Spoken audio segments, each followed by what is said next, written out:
Hello hi everyone. ఈరోజు Andhra style గోంగూర పులిహోర.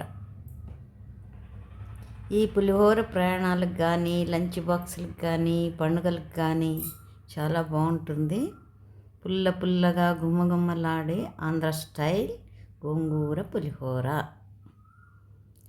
ఈ పులిహోరలో ఎలా చేయాలో తెలుసుకుందాం. గోంగూర ఆకులను కడిగి పూర్తిగా ఆరబెట్టి తరిగి పెట్టుకోవాలి. పాన్లో కొద్దిగా నూనె వేసి గోంగూరను మెత్తగా అయ్యే వరకు వేయించి చల్లారనివ్వాలి. అదే పాన్లో నూనె వేసి ఆవాలు, జీలకర్ర, శనగపప్పు, మినప్పప్పు, వేరుశనగలు, ఎండుమిర్చి, పచ్చిమిర్చి, కరివేపాకు వేసి వేయించాలి. పసుపు, ఇంగువ, ఉప్పు వేసి కలపాలి. వేయించిన గోంగూరను బాగా కలిపి 2 నిమిషాలు ఉడికించాలి.